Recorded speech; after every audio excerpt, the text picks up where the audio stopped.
안녕하세요. 살면서 그렇게 딱 떨어지는 값을 찾기란 어려운 일이라는 것을 이제야 알게 된 막 나이 40에 접어든 여자입니다. 저는 뭐든 계산의 명확한 값이 정해진 것을 좋아해요. 제 인생도 제가 계산하는 대로 흘러가길 바랬고 줄곧 그렇게 살기 위해 노력해왔죠. 그래서 제 인생관에 맞게 직업도 수학 강사였어요. 25부터 시작해 10년이 넘도록 학생들을 가르치는 일을 했는데 저보다 4살 연상인 남편과는 같은 일을 하다가 만나게 되었어요. 남편은 국어 강사였는데 수강하는 학생 수가 어마어마했어요. 제가 남편이 근무하고 있던 학원에 취직하게 되었을 당시 이미 남편은 그 학원에서 유명 인사였거든요. 경력이 많은 것은 아니었지만 가르치는 걸 정말 잘했어요. 그래서인지 매년 남편과 같은 전공으로 S대에 간 학생이 유독 많았죠. 그러니 소문이 안 날 수가 있나요? S대 보내는 강사로 소문이 파다해 남편 덕에 학원 인지도가 날로 높아져 원장님이 효자 강사라며 극찬하기 바빴어요. 그런 남편이 왜인지 유독 저를 많이 신경 써줬어요. 물론 강사 중 가장 어렸고 경험도 적으니 그랬을 테죠. 하지만 제 일에 익숙해진 후에도 제 아래로 후임 강사가 들어온 후에도 남편은 저를 참 잘 챙겨주었어요. 그러니 자연스럽게 서로를 특별히 여기게 된 거예요. 그렇게 1년 반의 연애 끝에 남편이 프로포즈를 했고 그 뒤로 바로 결혼 준비를 시작하게 되었어요. 하지만 시모는 저를 영 마음에 들어하지 않는 눈치였어요. 제 친정 부모님은 평범한 회사에 근무하셨는데 결혼 승낙을 받은 후 가끔 찾아뵈면 꼭 제 부모님의 직업을 들먹이며 말을 보탰어요. 나도 이제 나이를 먹어서 그런지 영 마음에 걸리네. 아직 이렇게나 젊고 예쁘신데 어머님께서 나이를 먹다뇨. 그런데 어떤 게 마음에 걸리신다는 거예요? 예비 사돈댁 말이야. 너희 부모님 직업이 영 우리 집안이랑 수준이 맞지 않잖니? 결혼은 수준 맞는 집안과 연을 맺어야 탈이 없다는데 그래도 너랑 아들이 잘 맞아 다행이지. 저희 부모님 직업에 어떤 게 수준이 안 맞다는 건지 저희 부모님도 어머님 아버님 못지않게 대단하신 분들인걸요. 어머 그럼 너무 고깝게 듣지 마렴. 아무래도 내 남편이 몇 년 전까지만 해도 누구나 다 아는 회사에 다녔던 사람이니 그 수준과 비교했을 때를 말한 것뿐이야. 기업도 다 수준이 있으니 말이야. 내 아들이 평범한 집안인 네가 좋다는데 그런 건 감수해야지 어쩌겠니. 시부가 젊었을 적 대기업에서 근무했다고 했는데 그것에 대한 부심을 시부가 아닌 시모가 부렸던 거예요. 누가 보면 당신이 대기업에 다니고 있는 줄 착각할 정도로요. 처음엔 저희 부모님이 직업이 걸린다고 했다가 시간이 지나면서 저에게까지 그 화살이 미쳐 나중에는 저를 낮추는 듯한 말을 하곤 했어요. 하지만 대놓고 결혼을 반대하지 않은 이유는 제가 남편과 같은 대학 동문이었기 때문이었어요. 하지만 시모는 그것도 영 불만인지 제가 남편과 같은 대학을 나와 다행이라는 말을 하면서도 남편은 수석 입학이었다는 말을 빼놓지 않았어요. 그리고 자기 아들이 저보다 좀 더 머리가 좋은 것은 확실하니 남편 말에 언제나 귀 기울이고 그의 선택을 무조건 존중하라고 강요하는 것도 잊지 않았어요. 저는 그런 시모를 밉게 보지 않으려고 무던히 노력했어요. 시댁 식구들에 대한 애정이 많은 사람이라 여기며 이해하려 했죠. 그렇게 생각하며 결혼 준비를 이어가던 중 제가 임신을 하게 됐어요. 그 탓에 저희는 원래 예정되어 있던 결혼식을 조금 더 앞당겨 계획보다 빨리 치르게 되었어요. 그런데 그때 제 임신 소식을 듣고는 시모가 잘나가는 남편의 명성을 떨어뜨릴 작정으로 혼전 임신을 한 것이냐며 임신한 저를 모질게 탓하기 시작했죠. 아직 결혼식도 안 올렸는데 임신이라니. 내 아들 직업이 학생을 가르치는 건데 어쩌자고. 어머님, 저희가 조심했어야 했는데 죄송해요. 죄송? 죄송하다는 애가 그렇게 조심성이 없어? 소문이라도 나서 내 아들 앞길 망칠 생각이냐? 너보다 잘 나가는 우리 아들 샘나서 이 사고를 친 거야? 응?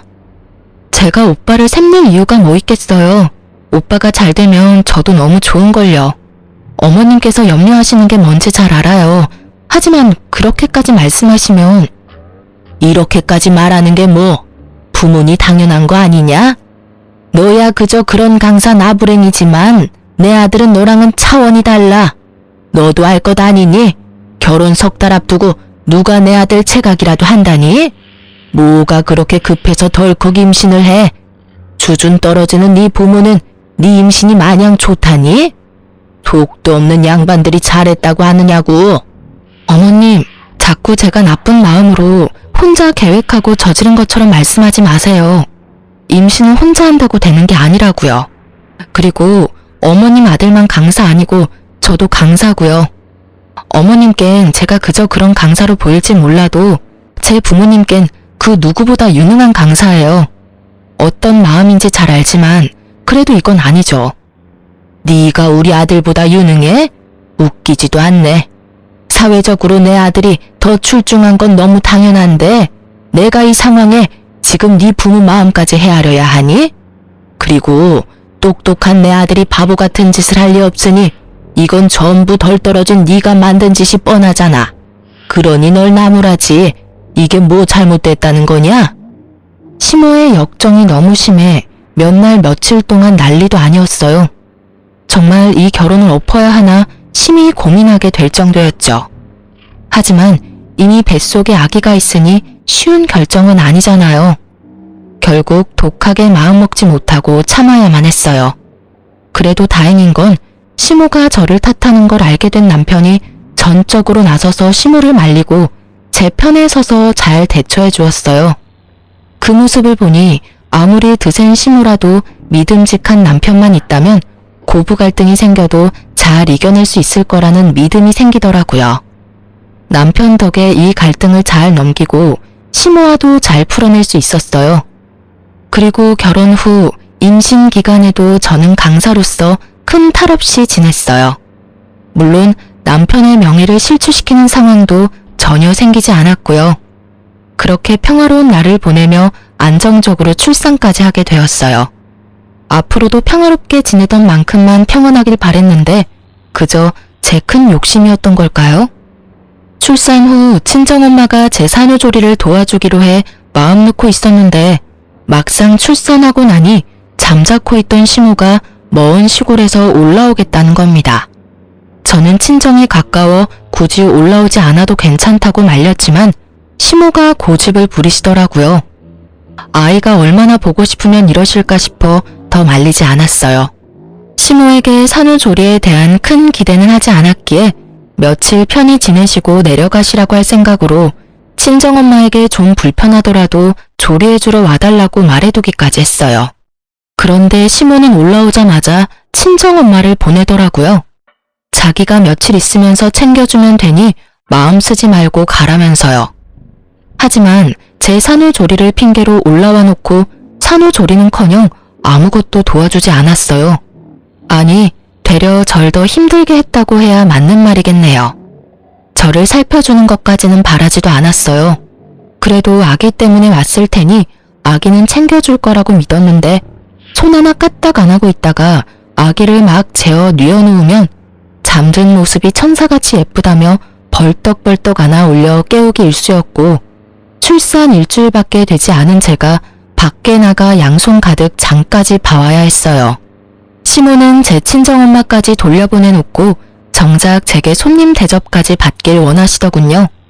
더 웃긴 건 제가 너무 힘들어서 잠깐이라도 도움받기 위해 친정엄마를 부를라 치면 시모는 제게 생각이 없다며 난리를 쳐댔어요.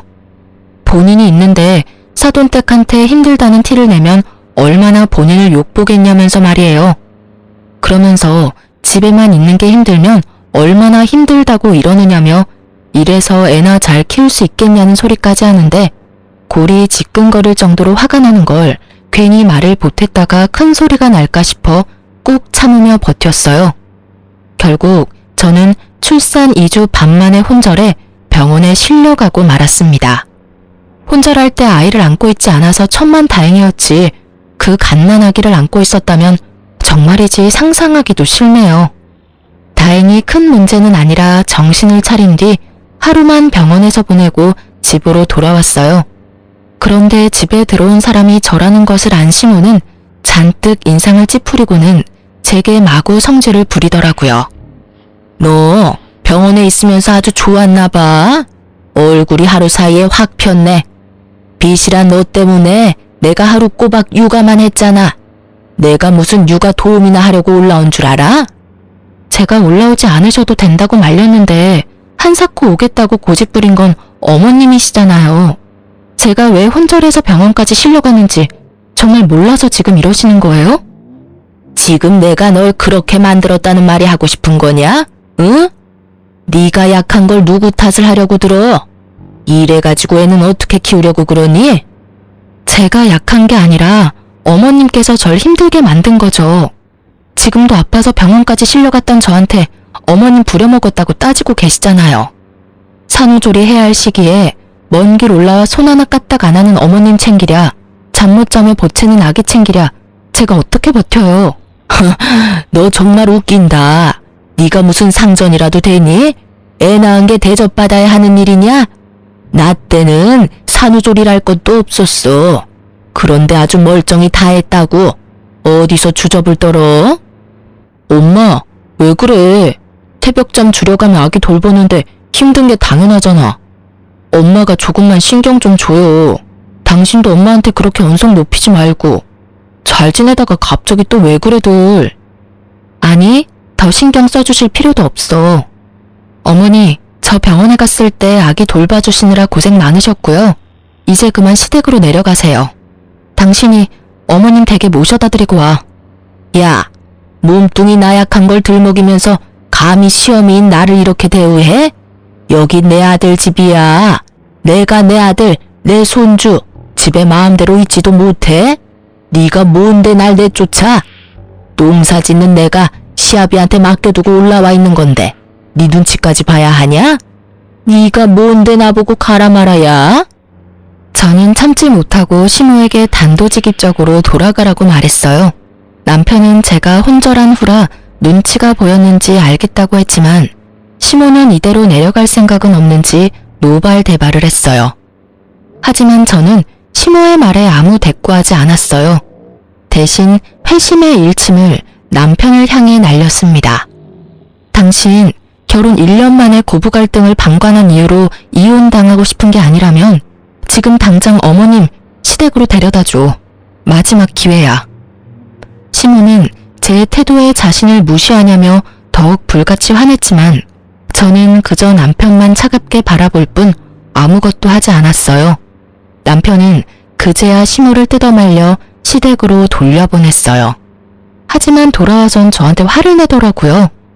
당신 왜 우리 엄마한테 그렇게까지 말했어야 해? 도와주러 먼 길 오신 분이잖아. 부족해도 좀 좋게 봐줄 수는 없어? 우리 부모님 이런 대우받는 거 정말 속상하고 서운하다, 당신한테. 저는 그런 남편에게 세상 떠나가라 울며 소리쳤어요. 당신 그걸 말이라고 해? 솔직히 다 말해봐. 당신은 처가에 가면 귀한 손님 대접만 받으면서도 항상 불편한 기색 숨기질 않았잖아. 당신은 되고 난 왜 안 되는데? 나는 항상 참고만 살아야 해. 내가 가만히 있으니 어머님이 진짜 나 산후조리 도와주러 온 줄 아니? 당신은 왜 그렇게 눈치가 없어? 내가 힘들다고 그 정도 말했으면 어련히 눈치채고 어머니 보내도 모자랄 판에 더 신경 써주라고. 아직도 어머님이 나 좋다고 봉사하러 온 것 같니? 근데 내가 왜 혼자를 했겠냐고. 심지어 아픈 걸로도 욕먹는 나를 보며 당신은 옆에서 가만히 있었잖아. 내 편이 아무도 없는데 그럼 내가 한마디 해야지. 그걸 보고 서운하다고 말하면 내가 당신이랑 살 이유가 없잖아. 아니, 난 그래도 어머님이 당신 챙겨주러 왔으니까. 네, 사실 남편은 시모가 저를 잘 도와주는 줄 알고 있었어요. 그러니 당연히 자기 입장에서는 서운할 수밖에요. 그날 저는 시모가 올라와 지내는 동안 제게 했던 행동들을 하나도 빠짐없이 남편에게 털어놓았어요. 그리고 저는 더는 시모와 얽히고 싶지 않다고 단호하게 말했죠. 남편은 아무리 저와 심호의 관계가 안 좋아도 어떻게 그러냐고 말했어요. 하지만 저는 그 후로 시댁에는 거의 찾아뵙지 않았어요. 그런데 제가 찾아가지 않는 동안 저에 대한 앙금이 남아있었는지 아이 돌잔치 겸 1년 만에 시댁에 들렀던 제게 뭐라고 했는지 아세요? 재수없다며 축사에 있는 소만도 못하다고 시댁에 있는 건 물 한 잔도 마시지 말라고 엄포를 놓았던 적이 있어요. 그리고 진짜 제게는 물 한 잔 내주시지 않았죠. 그때부턴 남편도 더는 시댁에 함께 가자는 말을 하지 않았어요. 시모도 제가 찾아가는 걸 싫어하니까 되려 너무 편했어요. 시댁 눈치 볼 것 없이 맘 편히 제 아이한테만 집중하면 되고 가끔 친정에 가 친정 부모님의 챙김받으며 지내는 게 좋았어요. 그렇게 저의 가족에게만 온 정성을 쏟으며 단란한 날들을 보내다 보니 시간은 훌쩍 흘렀어요. 아이가 3살이 되니 어느 정도 의사소통이 원활해졌고 저는 동네에 있는 학원에 일자리를 얻어 복직하게 되었어요. 경력 단절이 되는 건 절대 볼 수 없는 욕심이 있었거든요. 어떤 일이든 오래 쉬면 입지를 다질 수 없는 법이니까요. 처음엔 아이가 엄청 힘들어 고민이 많았지만 2달쯤 지나니 서서히 적응을 해갔고 친정엄마가 아이가 종일 어린이집에 지낸다는 걸 뒤늦게 알고는 2팔 걷어붙이고 도와주셨어요. 덕분에 아이는 기본반으로 바꾸고 친정 부모님과 함께하는 시간이 많아지면서 아이도 저도 안정감을 찾을 수 있었어요. 이래서 친정과 가까이 지내는 게 여자에겐 큰 덕인가 봐요. 하지만 육아를 도와준다 하더라도 엄마인 제가 완전히 일에만 몰두할 수는 없잖아요. 저는 일과 육아의 비율을 최대한 맞추려 노력하다 보니 워킹맘으로 지내는 동안 우여곡절이 참 많았어요. 학원 시간을 뺄 수 없는데 아이가 아플 때가 특히 막막했죠. 아이가 폐렴으로 입원한 적이 있는데 제가 시간을 뺄 수 없어 엄마가 아이의 간병을 했었는데 아이가 퇴원할 때쯤 친정엄마가 아픈 바람에 어쩔 줄 몰라 했던 적도 있었어요. 그땐 정말 제 욕심 때문에 엄마와 아이를 모두 고생시킨 것 같아 큰 죄책감이 들었죠. 하던 일을 그만둬야 하나 하는 마음에 정말 힘들었어요. 그래도 악착같이 지내다 보니 금세 아이는 5살이 되었어요. 그 무렵 남편이 큰 결심을 했어요. 유명 강사로 많은 페이를 받으며 일했던 만큼 아이와 보내는 시간이 적은 것이 마음에 걸렸나 봐요. 유명 강사의 타이틀을 두고 더 늦기 전에 아이와 조금이라도 더 좋은 추억을 만들고 싶다고 동네에 너무 크지 않은 학원을 차렸거든요. 남편이 처음 학원을 차린다고 했을 땐 사업을 시작하는 거라 걱정이 좀 됐어요. 실로 초반에는 학원 수가 많지 않기도 했고요. 하지만 남편의 명성 덕인지 1달, 2달이 지날수록 점차 학생 수가 늘기 시작했어요. 그리고 곧 안정적인 규모에 접어들었죠. 그러면서도 아이와 함께 시간을 보내는 날도 많아져 너무 좋았어요. 물론 평일은 여전히 남편과 저는 바쁘게 시간을 보냈지만 주말만큼은 오롯이 우리 세 식구를 위한 날을 보냈어요. 이전에는 밤낮 없이 바빴던 남편이었지만 이제 직접 운영하는 원장이 되니 시간 조율에 자유로워졌거든요. 저 역시 수업이 없는 시간은 아이를 챙기기 쉬웠어요. 거기다 남편은 저와 아이를 배려해 시간제 수학 강사를 구해 제 저녁 시간을 확보해 주었죠. 저는 그 생활이 너무 마음에 들었어요. 경력도 쌓이면서 제 아이를 챙기는 것에 소홀하지 않아도 되니까요. 하지만 딱 하나 마음에 들지 않은 점이 있었어요. 바로 저와 앙숙이라는 표현이 딱 맞는 시모의 태도였습니다. 학원이 어느 정도 자리 잡힌 후에 학원을 차렸다고 알렸는데 마치 남편 덕에 차리자마자 잘된 것처럼 축혀 세우는 것은 물론이고 남편이 원장, 제가 부원장의 위치에 있는 걸 알면서도 자기 아들이 차린 학원에 일개 강사로 제가 있는 거라며 어찌나 저를 깔봤는지 모릅니다. 같은 대학 동문이면 뭐하니? 내 아들은 명예가 높아서 학원 차리자마자 학원생이 줄줄이 꼬이는 거 보면 누구랑 딱 비교가 되네. 남편이 학원 차려 기쁘신 건 알겠는데 굳이 저한테 연락해서 그런 말씀을 하시는 저희가 뭔가요?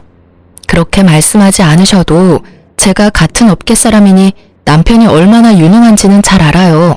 그러니 저와 비교하는 식의 말투는 좀 자제해주세요. 왜?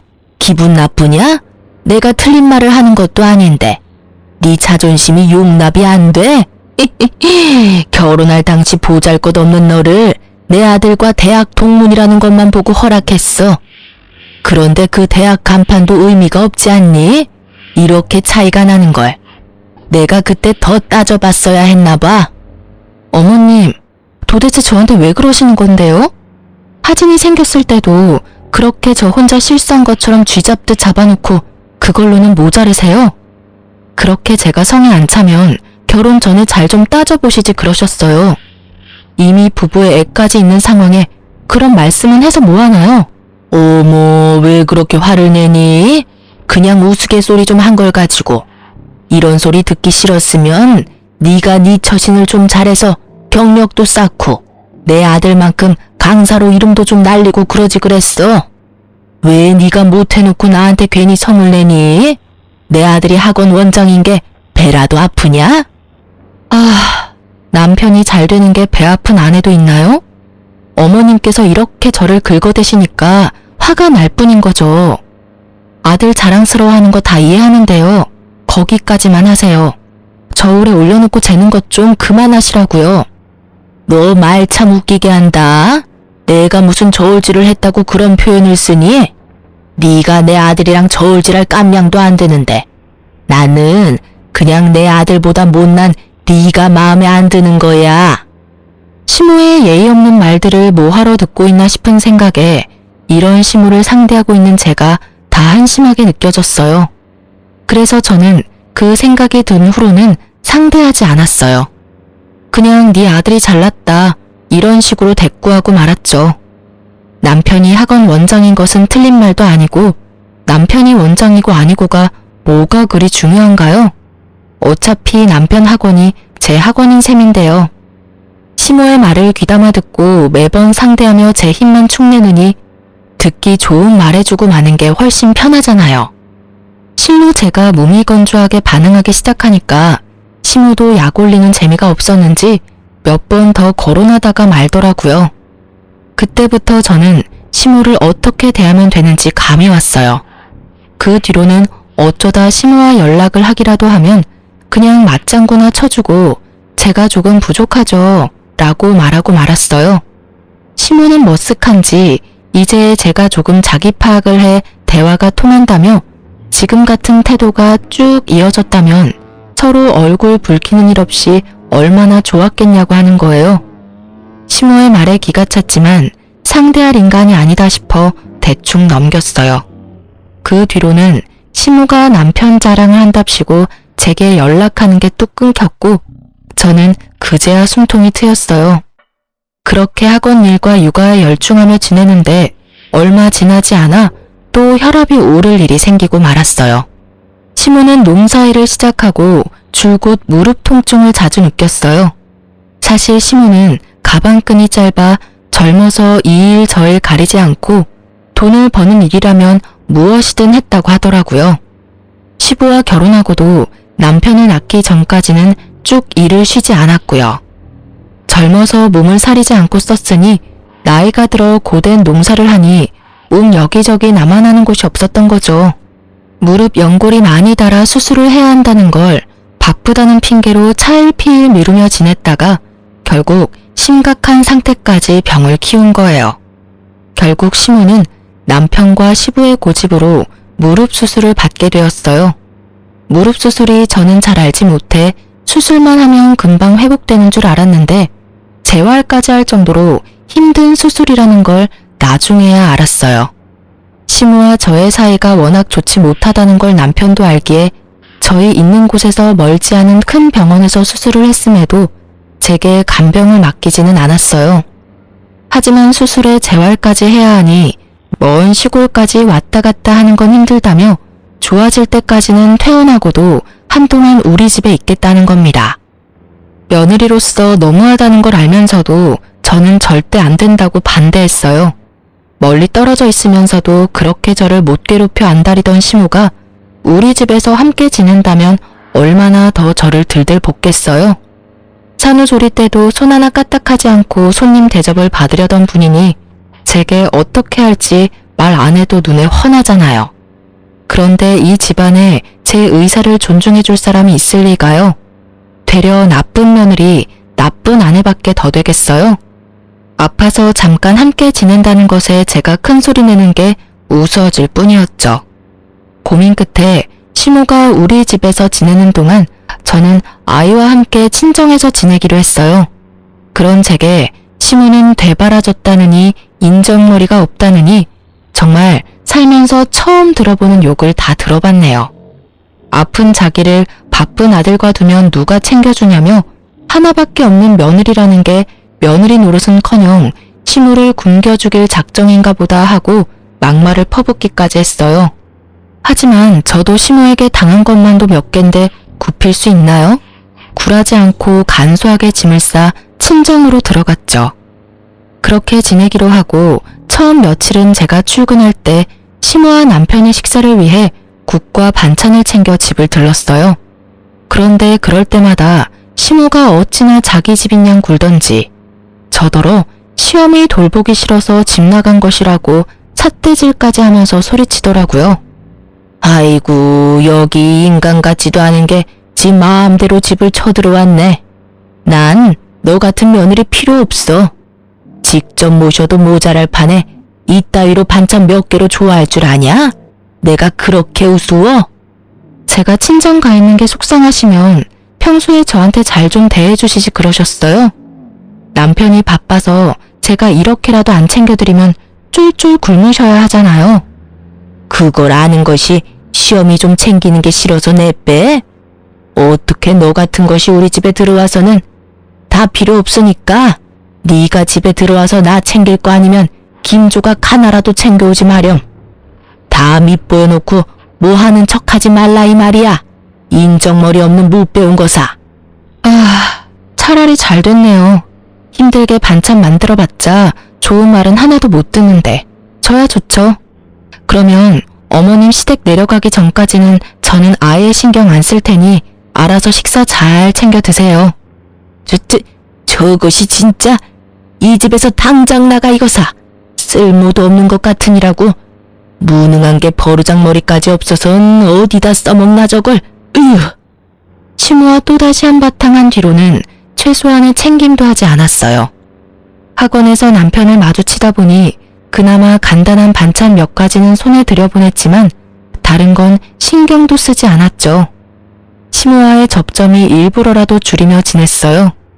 그렇게 시모가 쾌차해 시댁에 돌아가기 전날이 왔어요. 저는 그제야 해방이라도 된 것 마냥 기분이 몹시 좋았어요. 그런데 시모가 굳이 제게 전화해서 할 말이 있으니 퇴근하고 집으로 와보라는 겁니다. 뭔가 쎄한 기분이 엄습했지만 잡아먹을 듯 소리치던 여느 날과 달리 사근사근 말씀하는데 어떻게 거절하겠어요? 불안한 마음을 숨긴 채 저는 시모가 있는 우리 집에 갔어요. 그런데 사람 감이라는 게 정말 무섭더라고요. 남편까지 불렀기에 도대체 무슨 말을 하려고 그러나 싶었는데 끝까지 자기 편한 대로 저를 구워 삶을 작정으로 부른 것이었어요. 내가 이렇게 부른 이유는 별건 아니지만 지금 꼭 해야 할 말이라 그랬다. 바쁜 우리 아들까지 불러 미안하구나. 도대체 무슨 말이길래 우리 부부를 다 불렀어? 오늘 기분도 무척 좋아 보이고 말이야. 우리한테 할 말이 나쁜 말은 아닌가 보네. 내가 너희 불러놓고 대뜸 나쁜 말 할 게 뭐 있니? 우리 며느리한테 할 말인데 우리 아들도 알아야 하니 부른 거야. 다름이 아니라 내가 이제 무릎이 온전치 못하지 않니? 네 시아비도 옛날부터 허리 디스크로 힘들었고. 그렇지. 아버지도 허리 디스크로 꽤 오래 고생하셨고 어머니도 재활은 잘 됐다고 해도 정같진 않으시잖아요. 그래, 네 말이 맞다. 그래서 말인데 지금 운영하고 있는 학원은 내 아들이 잘하지 않니? 며느리 실력 정도면 대체할 강사는 얼마든지 있을 테지. 그러니까 학원은 아들한테 맡기고 하지놈이 네가 내려와 농사 좀 지어야겠다. 네? 싫은데요. 제가 왜 그래야 되죠? 네 의사를 묻는 게 아니야. 어떻게 넌 한 번을 앉으려고 내 말에 토를 달아? 그러고도 네가 선생질할 자격이 있다고 생각하는 거냐? 학원 이미지 망가뜨리지 말고 농사 지으러 내려와. 예의에 생각까지 없는 선생이 있다는 소문나서 학원 망하는 꼴 보고 싶은 거 아니면. 부탁이 아닌 일방적인 통보였어요. 강사로서 실격이라며 남편 학원에 패 끼치지 말라는 식으로 말씀하더군요. 하나도 이해할 수 없었는데 그중 제일 화가 나는 건 시모의 말에 반박은커녕 아무 말도 하지 않는 남편이었어요.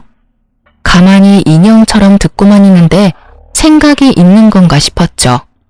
제 인생을 며느리라는 이유로 써먹을 궁리를 하는데 남편은 싫다는 말 한마디 못하더라고요. 결국 제 화는 남편에게 화살이 되어 향했어요. 당신 입 다물고 있지 말고 무슨 말이라도 좀 해봐. 내가 지금 하는 일 다 관두고 시골에 내려가서 농사를 짓는 게 말이 돼? 그게 맞는 처사냐고. 어쩌겠어. 엄마 말대로 난 학원 때문에 바쁘고 그나마 조금 여유로운 당신밖에 더 있어.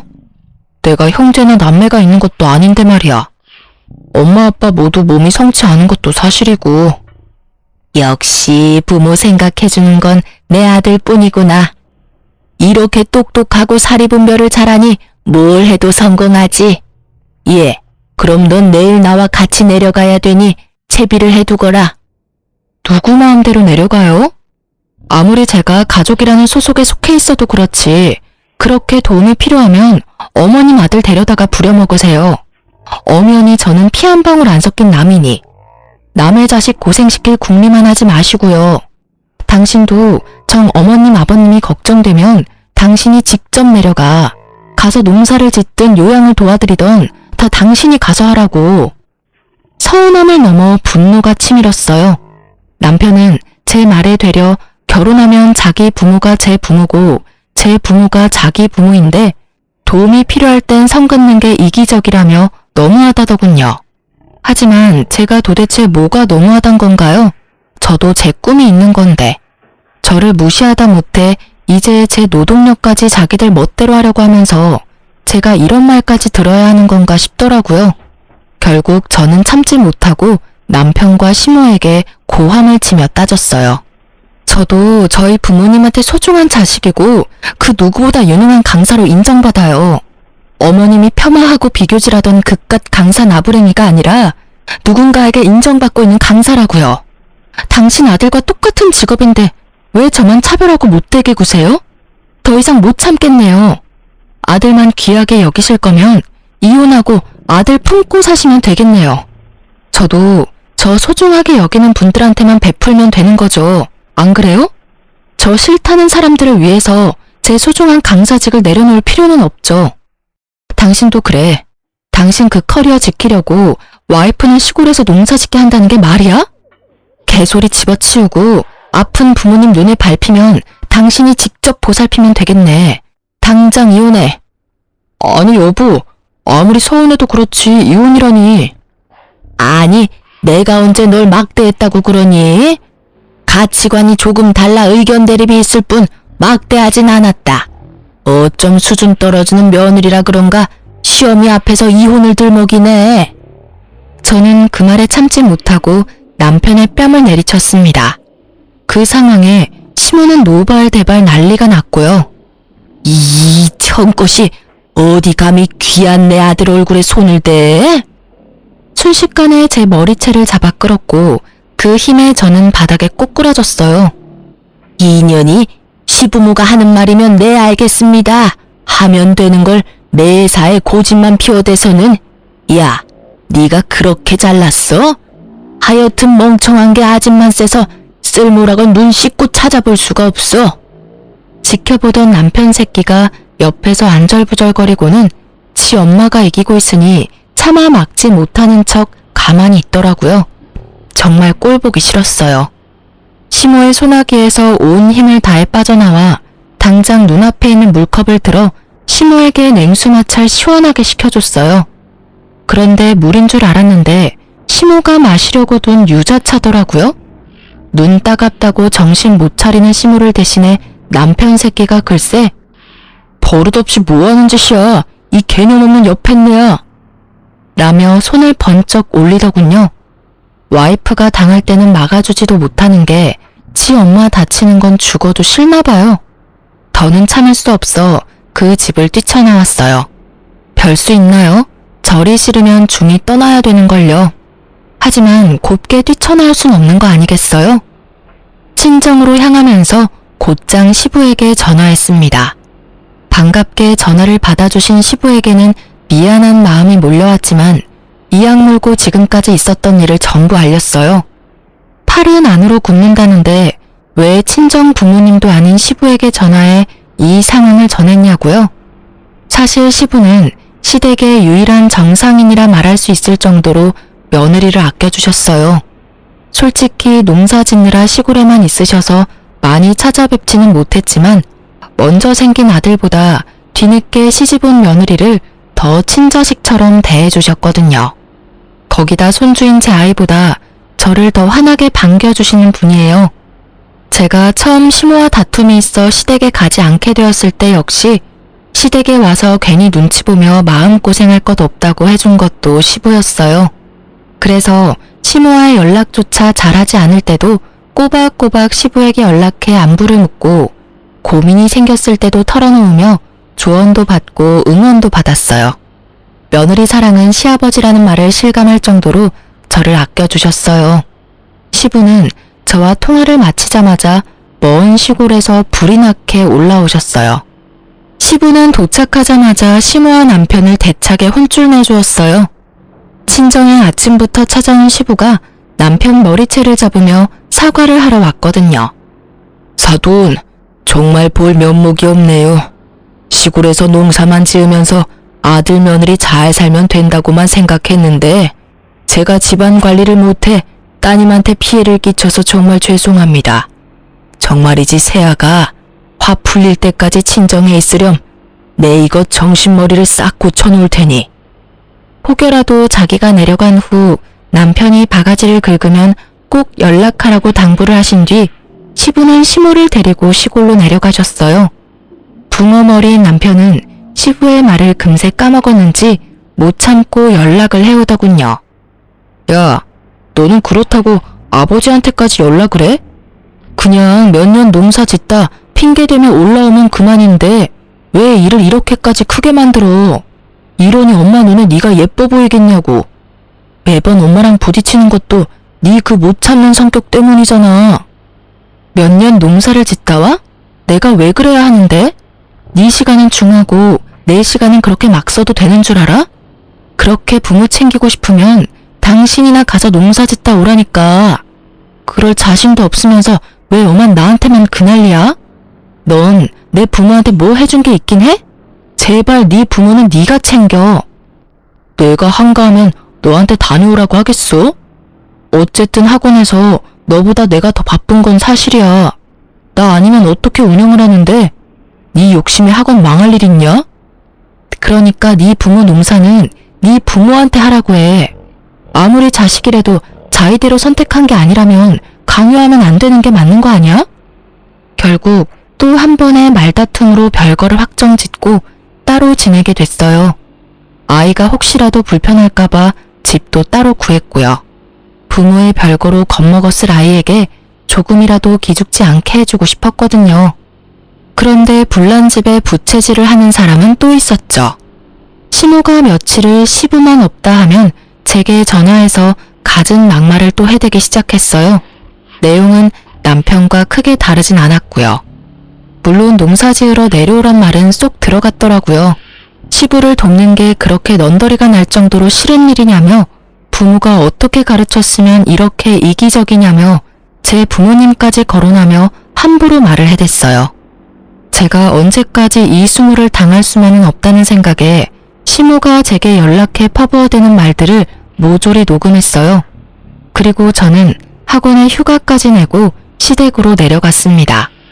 버선발로 마중을 나온 시부에게는 죄송했지만 그간 모아둔 녹음 파일을 전부 시부에게 들려주었어요.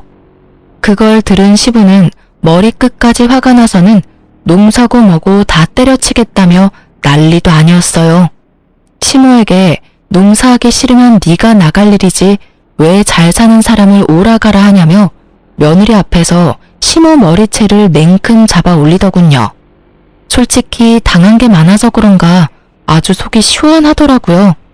그리고 결국 시부는 일하기 싫으면 당신이 나가라며 시모를 쫓아냈습니다. 하여간 시모는 그 와중에도 자신의 잘못은 하나도 없다며 고래고래 소리를 지르며 나가더군요. 시모가 나간 뒤 너무 죄송한 마음에 며칠을 제가 시부를 챙기며 지내다 올라왔어요. 그런데 시모를 쫓을 당시 시부는 시모에게 집에 새로 들어오는 가족마다 모조리 내쫓는 여편네라며 이제 우리 집에 쓸모없는 존재라고 말했었는데 그 이유를 알게 되었어요. 사실 남편이 외동이 아니더군요. 제 남편에게는 나이 차이가 많은 형이 한 명 있는데 이른 나이에 결혼하게 된 아주버님과 형님을 시모가 하도 괴롭히는 통에 이혼까지 하게 되었고 그 길로 아주버님은 시댁과 연을 끊었던 거였어요. 그런데 지금 저와 남편까지도 그렇게 당하고 있으니 시부가 참을 수 없었던 거였죠. 결국 시부는 시모를 집에서 내쫓는 정도로 끝내지 않고 시모를 상대로 이혼 소송까지 걸었어요. 그리고 며칠 뒤 시모가 남편을 찾아왔습니다. 저 때문에 시부에게 이혼당했다면서 울며 불며 남편에게 매달리기 시작했어요. 그러면서 이 모든 게 저로 인한 거니까 저희 부부가 책임을 져야 한다며 말이죠. 하지만 남편은 자기 엄마가 가엾지도 않냐며 이게 다 저 때문이 맞지 않냐고 원망하는 말을 쏟아냈어요. 거기다 시모까지 저를 잡고 늘어지는데 까딱도 하지 않으니 나중에는 자기 가정을 제가 다 파탄냈다며 얼굴에 침을 뱉더라고요. 남편은 그 엄마의 그 아들이라고 이 모습을 보고도 시모를 말리기는커녕 그렇게 당해도 싸다는 표정으로 절 보더군요. 화가 난 저는 그런 시모의 뺨과 남편의 뺨을 번갈아 내리쳤습니다. 그리고 가방에 챙겨왔던 이혼 소장과 사직서를 집어던지며 말했어요. 예의라곤 없는 당신과 당신 엄마 둘이 어디 한번 잘 살아봐. 뭐야? 당신이 내 가족을 엉망으로 만들어놓고 지금 뻔뻔하게 그런 말을 해? 남의 귀한 자식 데리고 살면서 네 편한 대로, 네 엄마 편한 대로 날 굴리려고 한 대까지. 그리고 내가 당신 가족을 엉망으로 만든 게 아니야. 당신 엄마가 못된 신부로 살아서 망가진 거지. 전 그 뒤로 법원 외에는 남편을 만날 일은 없었어요. 참 특별했던 건 시부가 제 이혼을 전적으로 도와주었다는 겁니다. 시부의 절친이 로펌 대표로 있다 명예퇴직을 했던 분이라 저의 이혼은 정말 일사천리로 정리되었죠. 거기다 시부 덕분에 남편에게서 위자료의 양육권까지 챙겨올 수 있었어요. 이혼 뒤 시모가 저 혼자 잘 되는 꼴은 못 본다며 저희 친정까지 찾아와 무례하게 굴더라고요. 하지만 친정 부모님이 미리 준비해둔 소금 봉지를 들고 시모 얼굴에 들이붓고는 다시 찾아오면 그땐 경찰을 부르겠다며 문전박대 제대로 해줬답니다. 이혼 후 수학 강사가 바뀐 전 남편의 학원은 의외로 삽시간에 망해버렸어요. 제가 가르치던 학생들이 줄줄이 학원을 그만둬 버렸거든요. 요즘 학생들은 강사가 조금만 못 가르치고 실력이 없다 싶으면 학원을 곧바로 그만두거든요. 그리고 학부모님들이 끊임없이 연락이 왔어요. 학원 어디로 옮겼냐면서 말이죠. 그때를 기점으로 시모가 수시로 학원에 가서는 학생이며 강사며 회방을 놓는 바람에 학습 분위기를 해친다는 소문까지 퍼지게 되어 학원은 문을 닫고 말았어요. 소문이 얼마나 무서운데 학부모 사이에서 입소문 제대로 나버린 탓이죠.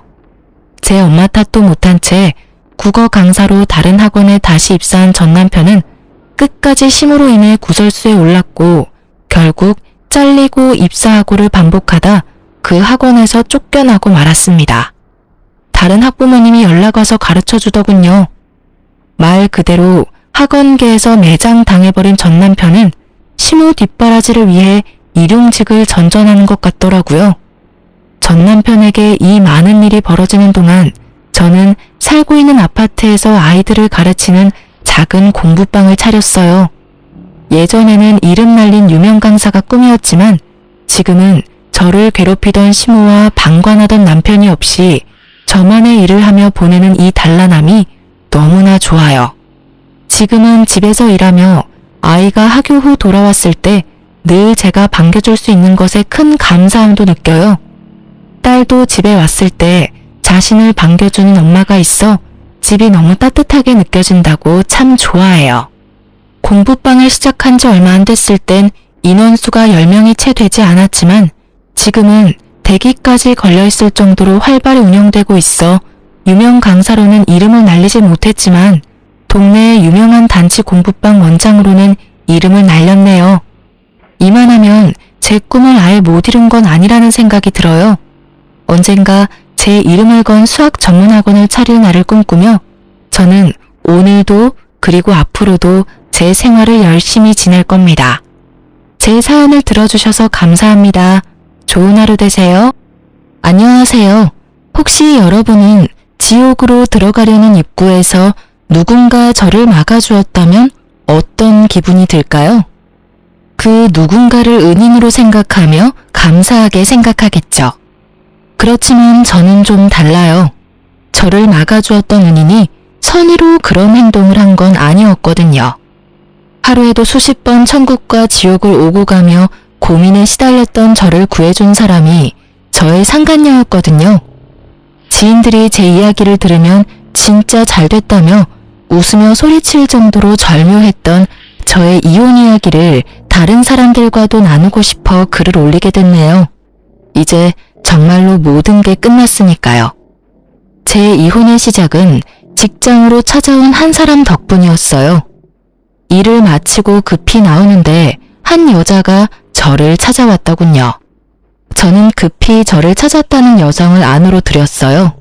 당신이 이영준 씨 와이프예요? 저보다 한참 나이가 어릴 것 같은 그 여자는 무례한 태도로 팔짱을 끼고는 저를 아래 위로 훑어보더군요. 예, 그 사람이 제 남편이긴 한데 무슨 일로 그러시죠? 사람 많은 데서 할 이야기는 아니지만 당신 남편이랑 빨리 헤어져요. 싫다는 남자 붙잡고 도대체 뭐 하는 거야? 그렇게 매달리면 마음이 다시 돌아가기라도 할 것 같아요. 아줌마 때문에 그 사람이 얼마나 곤란한지 아냐고요. 한눈에 봐도 젊고 예쁜 여자였어요. 개구쟁이 아들 둘과 그보다 더 말을 듣지 않는 남편을 돌보느라 늙어 빠지고 쓸모없어진 제 모습이 초라해질 만큼이요. 솔직하게 말해볼까요?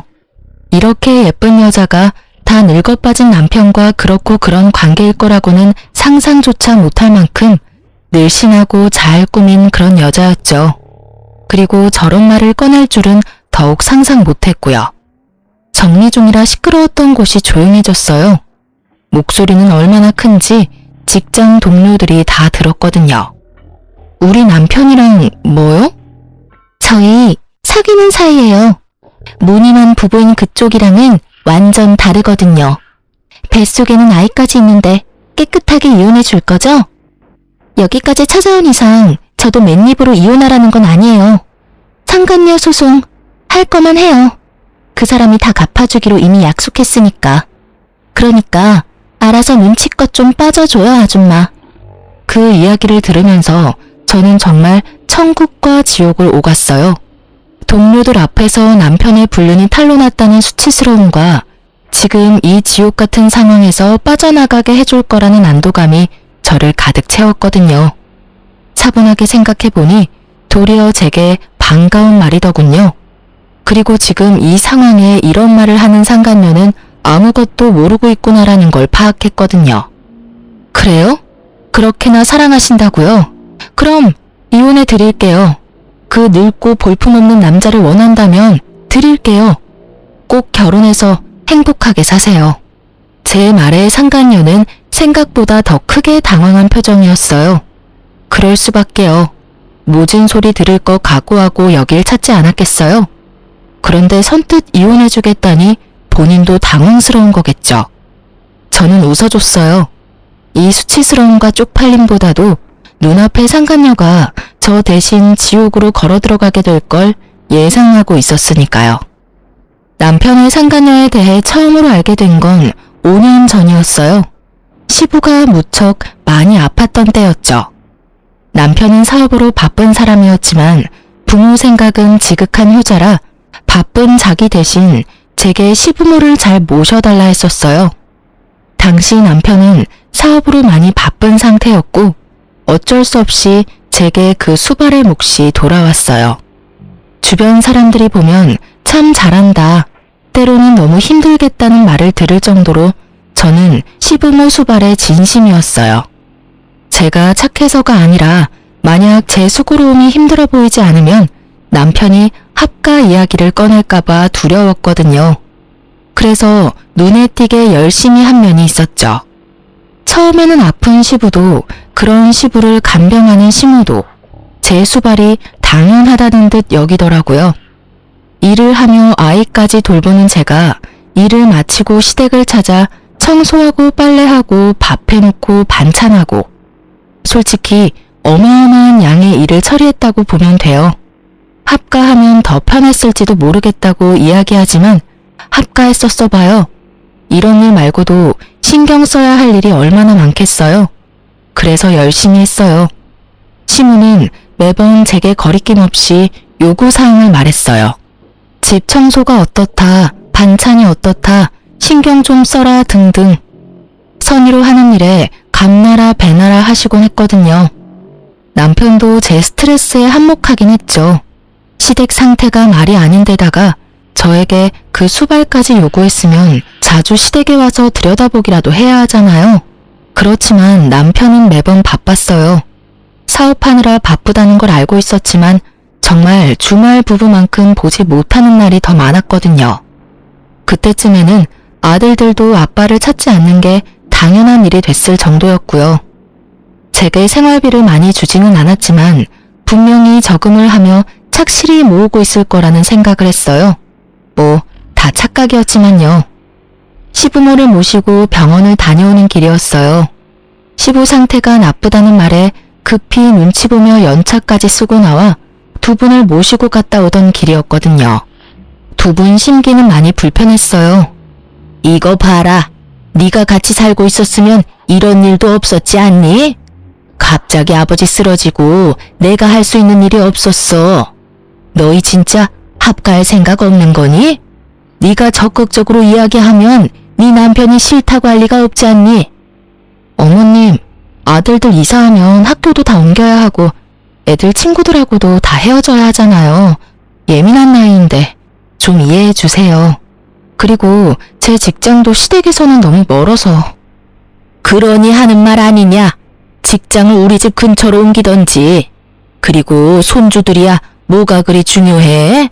어른들부터 잘 챙겨야 아랫사람들이 잘 되는 거야.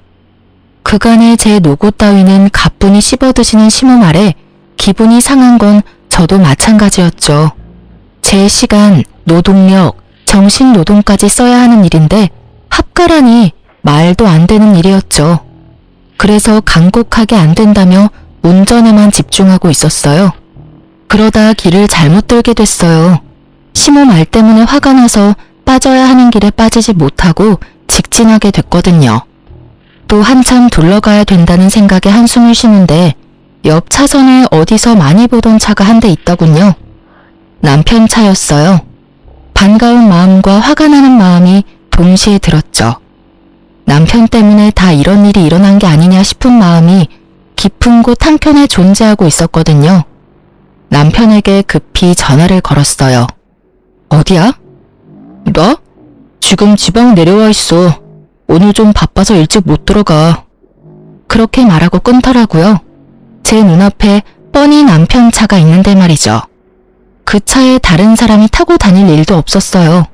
워낙 애지중지하던 차다 보니 다른 사람에게 맡기는 걸 본 적이 없었거든요.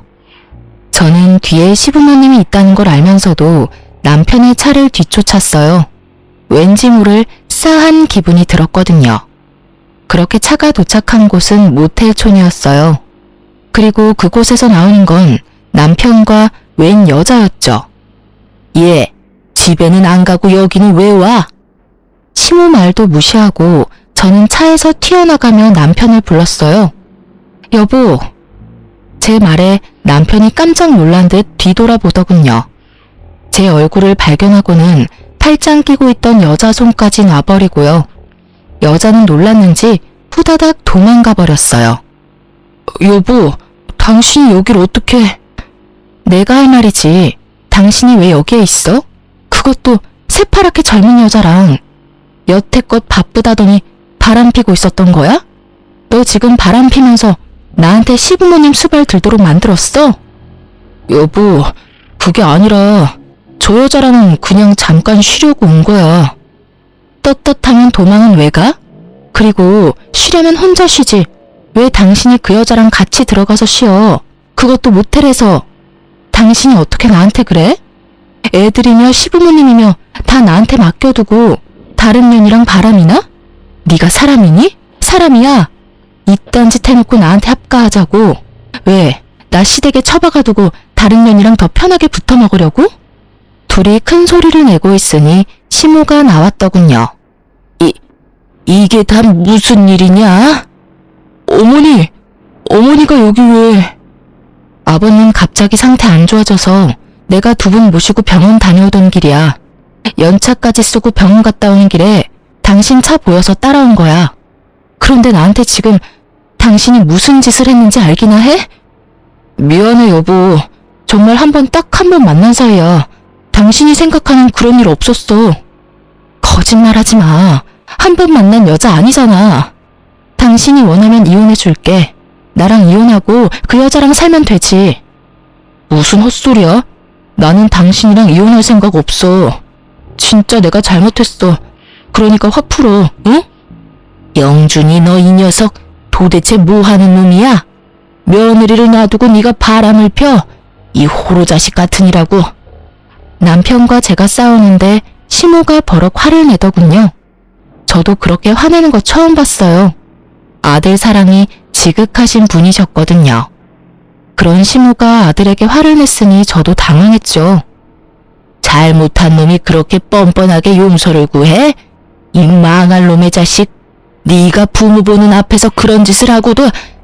저는 화가 나서 남편을 두드려 패는 시모를 말리고 제 차에 다시 태웠어요.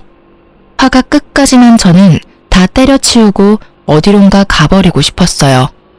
그치만 차에는 아픈 시부가 있고 시모도 충격받은 상태이니 어쩔 수 없었죠. 남편에게 모시고 가라고 하려는데 남편에게 급한 전화가 왔어요. 전화 받는 남편 놈 놔두고 시모 다시 태워 시댁으로 향했어요. 합간이 뭐니 제잘되던 시모도 아무 말 없어졌고요. 시댁에 시부모님을 모셔두고 나오려는데 시모가 절 붙잡더군요. 예, 너희 정말 이혼할 거니? 그건 아니지? 모르겠어요. 약 받아온 건 식탁에 둘게요. 그리고 좀 있으면 제가 배달해 놓은 갈비탕도 올 거예요. 결제했으니 받아서 드시기만 하세요. 예, 이런 말 하기 그렇지만 한 번만 용서해 주거라. 내가 너에게 사과하마. 내 아들이라서가 아니라 한 번은 용서할 수 있지 않니? 대신이라고 하기엔 좀 그렇지만 내가 해줄 수 있는 게 있을 거야. 너희 시아버지가 가지고 있는 집이 있지? 그거 너한테 주마. 아들이 둘이나 있고 여태껏 가정 잘 꾸려왔으니 이혼은 하지 말거라. 그렇게까지 하지 않으셔도 돼요. 그 사람 마음이 떠난 거면 제가 뭘 해도 원상복구는 안 될 거예요. 내가 아들 녀석 호되게 혼내주마. 그러니까 한 번만 용서해줘라. 그 녀석도 잘 알 거야. 그 여자랑 깊은 관계였으면 그 자리에서 더 당당하게 굴었겠지.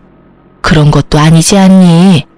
필시 그냥 잠깐 정신이 나갔던 걸 거야. 내가 크게 혼낼 테니 네가 한 번만 눈 딱 감아줘. 저는 아무 말 않고 시댁을 나왔고 그날 저녁 집에 돌아온 남편과 밖에서 크게 싸웠어요. 애들 앞에서 싸우는 꼴 보여주기 싫어서 남편 차 안에서 이야기했거든요. 그래서 어떻게 할 건데? 어떻게 하고 말 것도 없어. 나 진짜로 그냥 가볍게 만났고 진지한 사이도 아니었어. 가볍게 만나서 모텔이야? 그렇게 넘어가려고 하지 마. 나는 당신이 그런 짓 한 거 절대로 용서 못해. 지금 내 상황이 얼마나 힘든지 알고 있으면서 그딴 짓을 해? 집에 당신이 들어오지 않는 동안 나 혼자 집안일에 육아에 시부모 부양까지 다 했어. 당신 일하느라 바쁘다고. 그런데 당신 바람 폈잖아. 여태까지 그랬겠지. 나 일하는 동안 여자 만나고 시부모님 나한테 맡겨두고 몰래 데이트했겠지. 난 절대로 그냥은 못 넘어가. 미안하다고 했잖아. 제발 한 번만 용서해줘. 나도 당신이 얼마나 힘든지 알아. 이제부터는 나도 도울게. 그럼 됐지? 이번에도 나한테 시부모님 맡겨두고 너는 혼자 싱글라이프 즐기게? 그럴 리 없잖아. 진짜로 미안하다고 생각해. 그니까 이번만 좀 봐줘. 우리 애들 위해서라도. 곧 중학교, 초등학교 들어갈 애들 걱정도 안 돼? 돈 많이 들 때잖아. 한 번만 용서해줘. 나 진짜로 2번 다시 바람 안 피울게. 그 말을 믿는 건 아니었지만 애들 말은 맞았어요. 사춘기 청소년, 예민한 아이들이었고 아이들의 미래를 위해서도 아빠가 없는 건 아니라고 생각했거든요. 아이가 걸려있는 일에는 언제나 제가 약자가 될 수밖에 없는 현실이 싫었지만 어쩔 수 없이 이번 일은 없던 일로 하기로 결정했어요.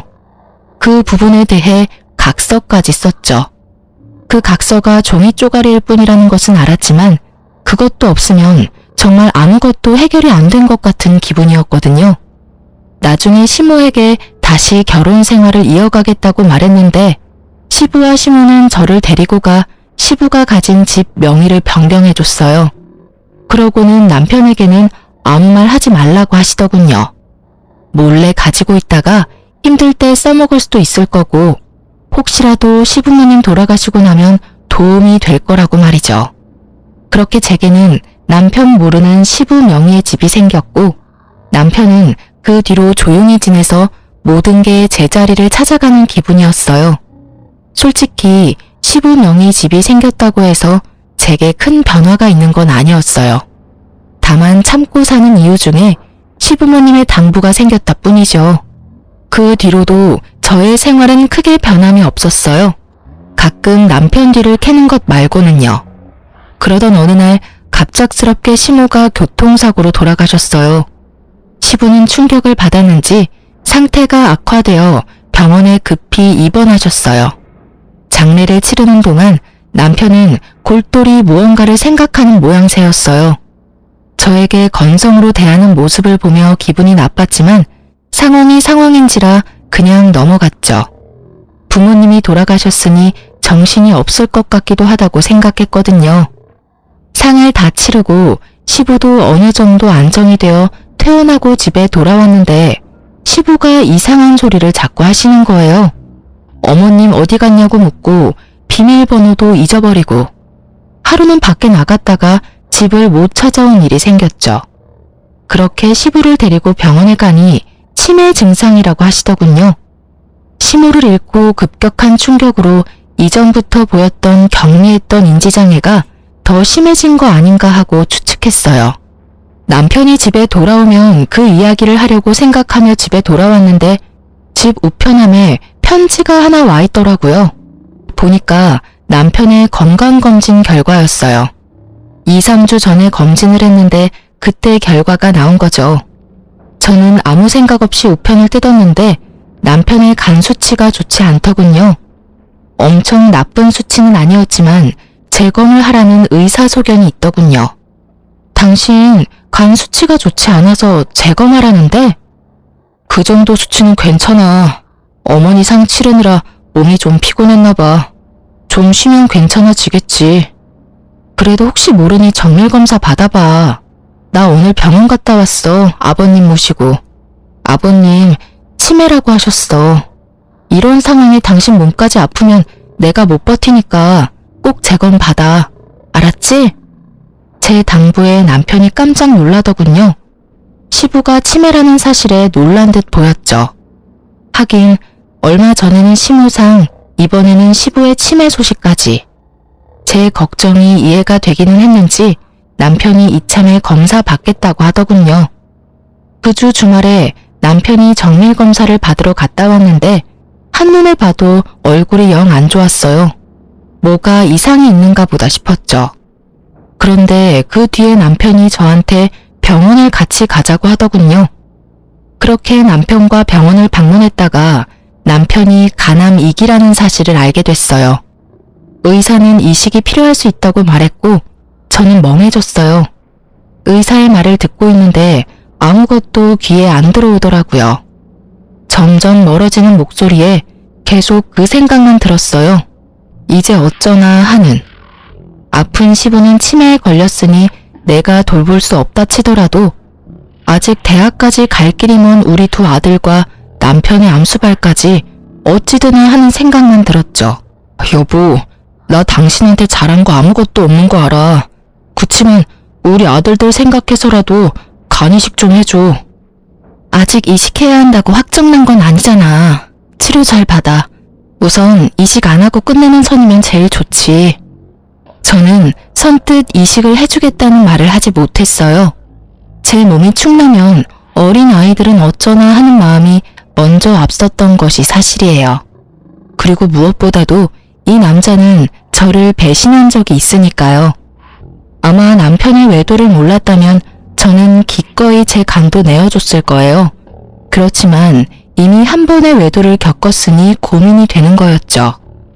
남편은 집에 있는 동안 간이식에 대해 끈질기게 제게 물어왔지만 저는 계속 그 이야기를 피했어요. 그리고 남편은 치료를 위해 병원으로 들어가게 됐고 남은 저는 남편이 항암 치료받고 돌아올 집을 청소하기 시작했죠. 아무 환자에게 더러운 환경을 제공할 수는 없으니 깨끗하게 집안을 치웠어요. 남편이 쌓아둔 물건들을 청소하는 중에 너무나 충격적인 걸 발견하고는 그 자리에서 주저앉았어요. 이혼 신고서였어요. 그것도 작성이 되어 있는 신고서였죠. 제가 써야 할 부분만 남겨두고 나머지는 빼곡히 채워진 서류를 보며 저는 이를 악물었어요. 아마 이 서류가 자신의 암 진단 소식을 듣고 쓰여지지는 않았을 거예요. 분명히 암 진단 되기 전에 쓴 거겠죠. 그러니 지금 저한테 간이식 나팔을 불며 해달라고 난리인 거고요. 저는 자리에 앉아 그 분노를 고스란히 곱씹고 있었어요. 정말 욕이 한 바가지 나올 것 같았죠. 제가 뭐 때문에 이 집을 이렇게 청소하고 있는데 내 뒤통수를 치려고 준비를 하고 있었다니. 열받은 저는 청소며 뭐며 다 때려치고 남편이 쓰던 그 방을 그냥 더러워진 그대로 놔둬버렸어요. 그리고 이혼 서류 사진을 찍고 그걸 챙겼어요. 남편 놈이 원하는 게 뭔지 정확히 알아야 하니까요. 그 다음날 일을 하러 가서도 그 이혼 서류 생각만 했어요. 남편 놈이 왜 나와 이혼을 하려고 하는 것일까 그 생각이 들었죠. 그리고 그 생각의 끝에는 여자가 있었어요. 남편은 외도를 한 적이 있었잖아요. 그때는 그냥 노는 사이라며 헤어졌지만 여태껏 만나고 있었을 수도 있죠. 그러면 좀 더 깊은 사이가 됐을 수도 있고요. 그렇게 하루 종일을 그런 생각과 씨름하며 스트레스 받던 제게 그 여자가 찾아온 건 퇴근하기 직전이었어요. 그리고 그 여자가 제게 남편과 헤어져 달라고 하더군요. 그 이야기를 들으면서 그 여자는 저를 화나게 할 작정이었던 것 같아요. 제가 화를 내면 낼수록 이혼이 더 가까워질 거라고 생각한 듯 하고요. 그렇지만 그 여자는 아무것도 모르고 있는 것 같더라고요. 하긴 남편 놈이 그 이야기를 상간녀에게 할 리가 있겠어요?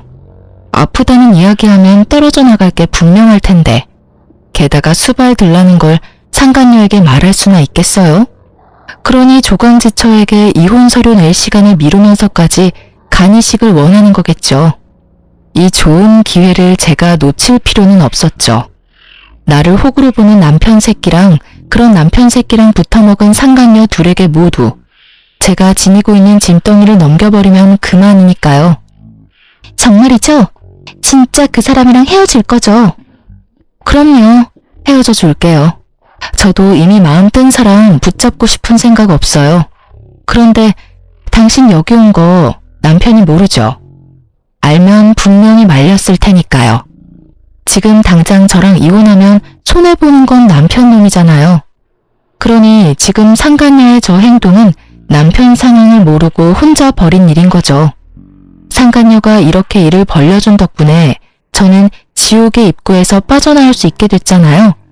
상간녀도 흠칫하더군요. 그러면 내일 이 근처에 있는 대학병원 앞에서 만나요. 제가 남편도 데리고 나올게요. 어? 그 사람 이번에 출장이라서 며칠 못 본다고 했는데? 제가 데려올 수 있으니까 당신은 아무 말 하지 말고 대학병원 앞으로 오기만 해요. 내가 다 알아서 할 거니까. 이혼 서류도 작성해서 갈 테니까 걱정 말고 와요. 제 말에 상간녀가 의심의 눈빛을 보내더군요. 왜 이렇게 협조적인지 궁금했겠죠. 그래서 제가 말했어요. 그 사람 저번에도 바람 피웠어요. 두 번째 바람 피면 끝이라고 말했으니 끝인 거예요. 저도 미련 없고 재산 분할만 잘 끝나면 더 이상 볼 필요 없는 사람이거든요. 제 말에 그제야 의심을 거둔 상간녀가 약속 잊지 말라며 나가더군요. 직장 사람들 중 퇴근하지 못하고 남아있던 몇 명의 사람들이 제게 다가와 괜찮냐며 묻더라고요. 정말 이 순간에는 너무 부끄러웠어요. 상간녀가 회사로 찾아올 정도니. 솔직히 상간녀에게 남편을 넘기는 건 열받지 않았으나 저를 이런 비참한 꼴로 만든 건 정말 열받았어요. 게다가 남편이 앞에서는 나뿐이라며 동정심사게 말하고는 상간녀에게는 아프다는 이야기조차 하지 않고 저를 이용하려고 했다는 생각에 배신감이 무척 들었죠. 사랑하는 상간녀에게는 고생도 시키지 않는가 보다 하는 생각이 들었거든요. 그러니까 저도 남편 새끼 계획대로 해줄 필요 없잖아요. 그날은 남편이 퇴원하는 날이었어요. 항암을 하고 내려오는 남편을 데리고 대학병원 앞에 있는 카페로 가서 앉았어요. 남편은 첫 번째 항암제가 크게 나쁘지 않았는지 저번보다는 좀 더 건강한 모습이었어요. 여보, 여기는 왜 왔어? 커피 마시고 싶으면 테이크아웃해서 가면 되지. 왜 굳이 들어와서 마셔? 아, 오늘 여기서 만날 사람 있거든. 걱정하지 마. 곧 올 거야. 그 사람하고 약속한 게 있어서 꼭 전해줘야 하거든. 그럼 난 차에 가 있으면 안 돼? 안 돼. 당신도 옆에 꼭 있어야 해. 당신 건강도 걱정되고. 옆에 있어도 불편하지는 않을 거야. 당신도 아는 사람이거든. 제 말이 끝나기가 무섭게 상간녀가 카페 안으로 들어오더군요. 앉아있는 저와 뒤돌아 앉아있는 남편을 보며 환하게 웃음 지으면서요. 저도 일어나면서 아는 척했죠. 남편이 뒤를 돌아보는데 그 모습에 정말 웃음이 날 뻔했어요. 귀신이라도 본 듯한 표정이었으니까요. 약속 지켰네요. 이혼하기로 이야기 다 된 거 맞죠? 자기는 출장 간다더니 벌써 끝난 거야? 그럼 나한테 와야지. 와이프한테 잡혀서는. 당당하게 임신을 요구하는 상간녀 앞에 제가 이혼신고 서류를 내놨어요. 남편이 제가 쓸 곳만 비워둔 신고서를 채워서 말이죠. 그걸 본 남편의 눈동자가 동그랗게 떠지더니 저와 서류를 왔다 갔다 보기 바쁘더군요. 이혼해줘. 어제 당신 애인이 내 직장까지 찾아와서 이혼하라며 난리더라고. 열받아서 이혼 안 해주려고 했는데 내가 청소하다가 당신이 써놓은 이 서류를 발견했거든? 이혼이 하고 싶었으면 미리 이야기했으면 됐잖아.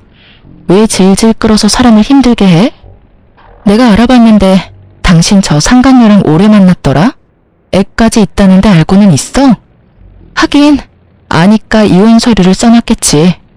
내가 빈칸 채워왔으니까 이혼해줘. 자기야, 빨리 인감도장 찍어. 그러면 이혼 확정이야. 이제 우리 눈치 보면서 만나지 않아도 되고 우리 아이도 아빠 가지고 태어날 수 있겠지. 뭐해? 도장 안 찍고. 남편 새끼는 땀을 삐질삐질 흘리며 서류만 쳐다보고 있더군요. 하긴 저한테 요구해야 할 일이 얼마나 많은데 이혼이 하고 싶겠어요? 그리고 제 몸이 아픈 걸 알면 상간녀가 자기랑 결혼하고 싶겠냐고요. 그래, 도장 찍어. 상간녀가 도장 찍으라잖아. 알지? 도장 찍고 나면 다 끝나. 재산 분할하고 아이들 친권, 양육권 나한테 주면 돼. 그 이상 당신하고 나 사이에는 아무것도 없는 거지. 이혼은 안 돼. 너 여기 왜 왔어? 아니, 와이프 직장까지 쳐들어가서 무슨 짓 한 거야? 자기, 지금 나한테 화낸 거야? 아니, 그것보다 이혼을 왜 안 하는 거야? 저번에 하겠다고 철석같이 약속해놓고 왜? 너 혹시 와이프 못 떠나겠다 뭐 이런 거야? 나 임신까지 시켜놓고? 그런 거 아니야. 애는 책임질게. 그치만 이혼은 지금 하면 안 된다고. 당신 이해를 좀 해. 내 상황이 지금...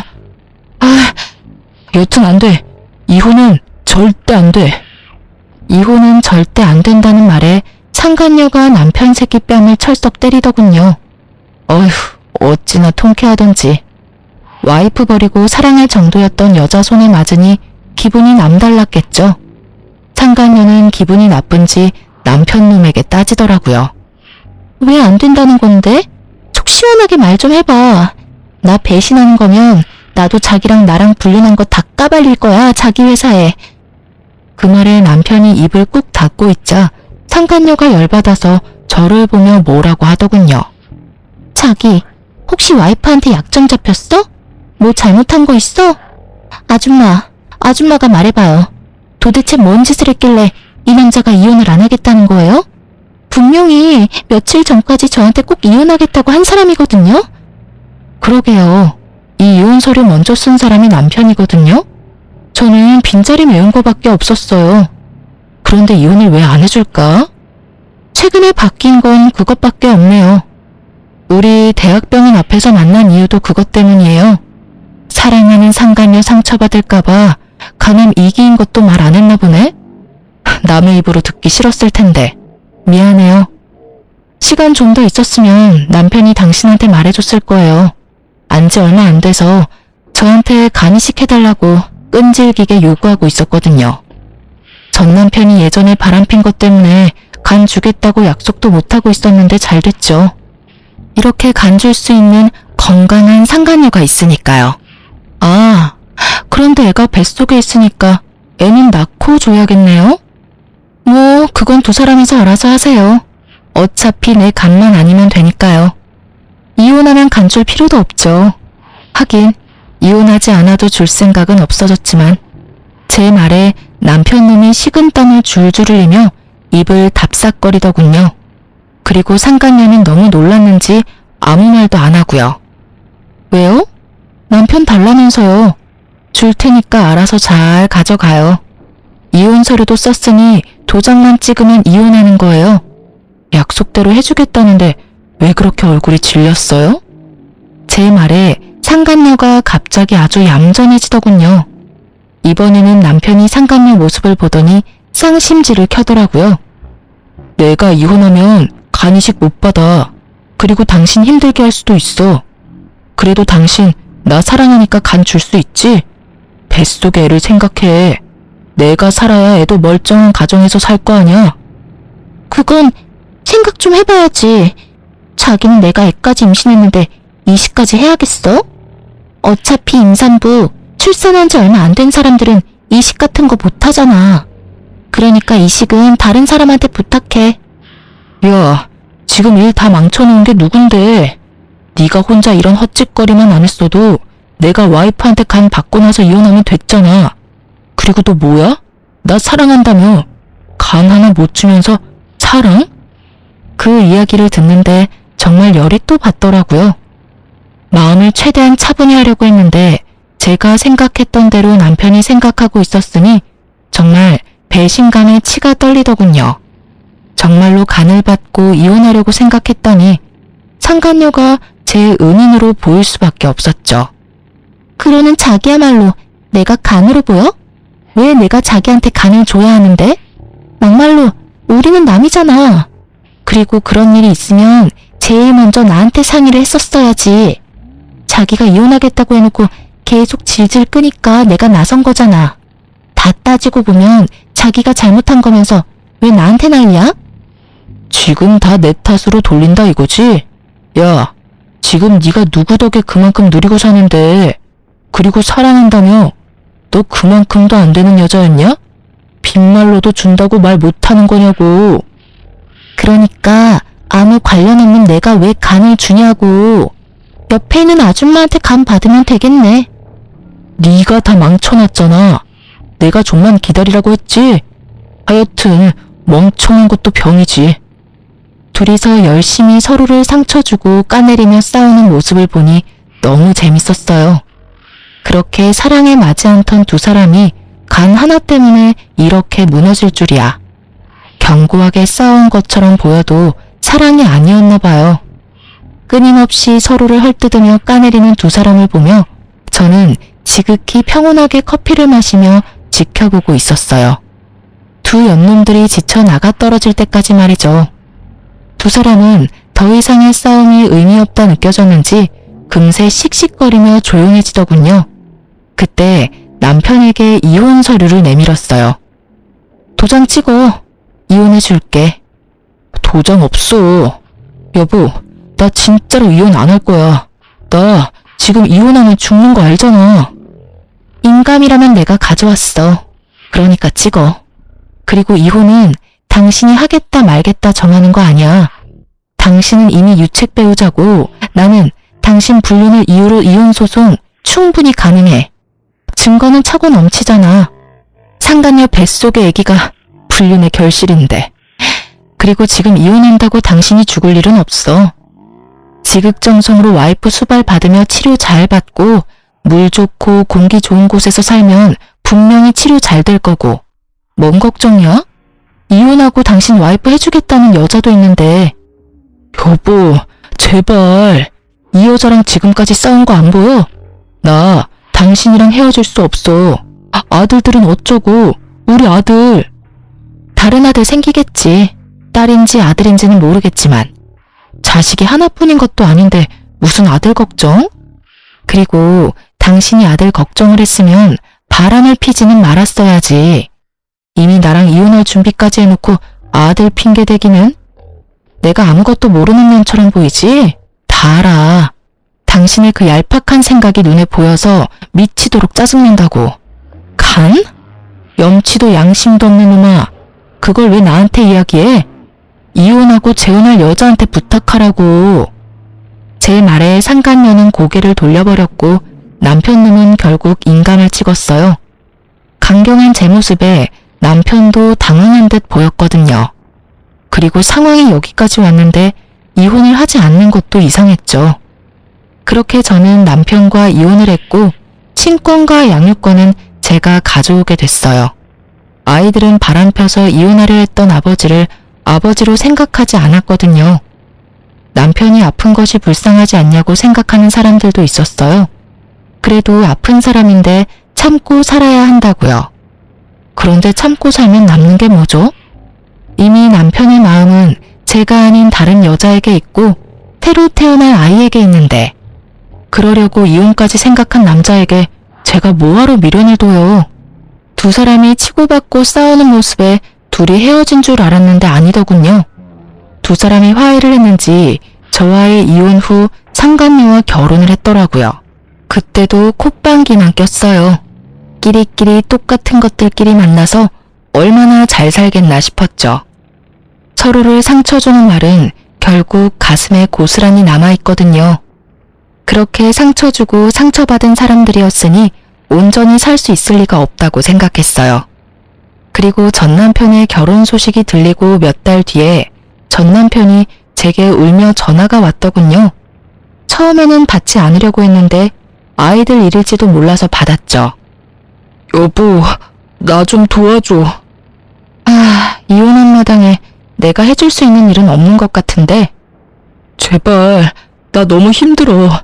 지금 입원해 있는데 보호자가 없으니 일 처리가 제대로 되지가 않아. 보호자가 왜 없어? 당신 마누라 있잖아. 마누라 찾아야지 왜 엄한 나를 찾아? 그 망할 여자는 여기 없어. 그 여자도 지금 당장 찾으러 가야 하는데 코빼기도 안 보여. 그년이 내 집 팔고는 돈 들고 날랐어. 그게 무슨 소리야? 우리 재산 분할할 때 아버지 명의 아파트가 당신 명의로 넘어간 거 보고는 집에 돈 될 만한 물건 없다고 생각했나 봐. 하긴 없긴 했지. 아버지 사시는 엄마 명의 건물은 대출이 걸려 있으니 돈이 안 될 것 같으니까 우리 집을 판 모양이야. 게다가 내가 공동 명의로 해줬거든. 참 대단한 사랑이다 싶었어요. 그렇게 속내 다 내놓으면서 싸워놓고 공동명이라니. 그렇게 싸워놓고 공동명이? 당신도 대단하네. 그 여자가 나한테 간 준다고 했단 말이야. 나도 그냥 준 거 아니었어. 그것 때문에 준 거였는데, 내가 몸 상태가 너무 안 좋아져서 얼마 전에 입원했는데 그동안 내가 죽을 거라고 생각했는지 필요한 거 싹 다 챙겨서 도망갔더라고. 그리고 나 몰래 나 죽으면 보험금 얼마 나오는지도 물어봤다더라. 진짜 징그러운 여자야. 내가 그런 여자한테 정신이 팔렸다니 정말 당신 보기 민망하고 미안해서. 나한테 미안해할 필요 없어. 당신이랑 나 이제 아무 사이도 아닌데 뭐. 그래서 신세 한탄 하려고 나한테 전화한 거야? 그건 아니고 나 죽으면 보험금 그 여자가 다 가져갈 건데 당신 그거라도 챙겨야 하잖아. 그러니까 다시 재결합하자 우리. 나도 그런 여자한테 속아서 당한 거고 당신도 한 번만 눈 감아주면 되잖아. 다 끝난 마당에 보험금은 무슨 보험금인가 싶었죠. 그러니까 당신이 나한테 간이식 좀 해줄 수 없을까? 나 그 여자 때문에 스트레스를 너무 많이 받아서 그런지 몸 상태가 너무 안 좋아져서 간이식까지 해야 한다고 하거든. 정말로 사람 하나 살리는 셈치고 나한테 이식 좀 해줘. 나 앞으로 당신 말이라면 죽는 신용이라도 할 테니까. 게다가 우리 애들 생각해서라도. 혼자서 지랄을 하네. 우리 애들 생각하는 거면 더더욱 당신이랑 재결합은 아니지. 애들이 우리 이혼하면서 얼마나 상처받았는지 모르지? 벌써 중학교, 고등학교 들어간 애들이 자기 아빠 불리는 거 몰랐을까봐? 다 알고 있어. 내가 말하기도 전에 벌써 다 알고 있더라. 인간아, 어떻게 살았으면 자식들한테 바람난 아버지 부끄럽다는 이야기를 들어? 당신이 한 짓이 그런 짓이야. 그러니까 나한테도 애들한테도 절대로 연락하지 마. 알았어? 여보, 나 진짜로 당신 없으면 죽을지도 몰라. 나 혼자서 어떻게 투병 생활을 해. 치료받는 동안 보호자만이라도 되어주면. 진짜 징글징글하다 당신. 나한테 간 줄 거냐고 악착같이 묻고 다녔을 때 이미 나랑 이혼하려고 생각했던 거 알아. 당신 그런 사람이야. 자기 몸 생각해서 싫은 여자랑도 같이 살 수 있고 아쉬운 소리도 할 수 있고 끔뻑 죽는 신용도 할 수 있는 사람. 나는 여전히 열받아 있는데 뭐가 어쩌고 저째? 재결합? 혼자서 북치고 장구치고 앉았네. 난 절대로 재결합 안 해. 당신 수발 들라고? 내가 왜? 내가 왜 그래야 하는데? 그러고 나서 나중에 또 딴 년이랑 붙어먹게? 그 꼴 못 봐 나는. 그러니까 암 투병 생활 같이 해줄 수 있는 사람 찾아. 그건 한 번뿐이었고 그 한 번 때문에 나는 당신에 대한 신뢰를 다 잃었어. 그러니까 나한테 당신이 죽는다 산다 그런 말 하지 마. 의사가 처음에 그랬지? 치료 잘 받으면 살 수 있을 거라고. 당신이 여기서 매달려야 하는 사람은 내가 아니라 의사라고. 저는 그렇게 말하고 전화를 끊어버렸어요. 불쌍하다며 남편을 옹호하는 사람도 있겠죠. 하지만 저는 잊지 못했어요. 자기 목숨 경각에 달렸을 때 그 여자랑 관계는 유지하면서 저한테 간을 달라고 하고 저한테 암수발을 시키려고 했던 남편을요. 그런 사람인 거예요. 제가 마음이 약해져서 또 받아준다면 또 그런 일이 일어나지 않으리라는 보장이 있나요? 그렇다고 제 동정심이 두 사람의 관계를 회복시켜줄 수 있나요? 아니에요. 절대 그럴 일 없어요. 이미 저에게서 마음이 뜬 사람이에요. 저를 여자로 보지 않는 남자죠. 그런 남자가 제가 간 줬다고 제 옆에 남아있을 리가 없죠. 몸이 좋아지면 또 다른 여자 찾아 떠날 놈이거든요. 그렇게 전화를 끊고 그 뒤로 남편놈의 이야기는 간간히 듣기는 했어요. 몸이 안 좋아서 하던 일 다 그만두고 백수로 지내면서 조용히 살고 있다고 하더군요. 예후가 나쁘지는 않았지만 그리 좋지도 않아서 계속 현상 유지만 하고 있는 모양이었죠. 도망간 상간녀는 제게 줘야 할 위자료를 토해내고는 도망다니다 결국 남편놈에게 잡혔다고 하더군요. 정확하게 말하면 남편이 고용한 사람들에게요. 남편이 상간녀를 애가타게 쫓아다닌 이유는 자기 보험금 때문이었대요. 웃기죠?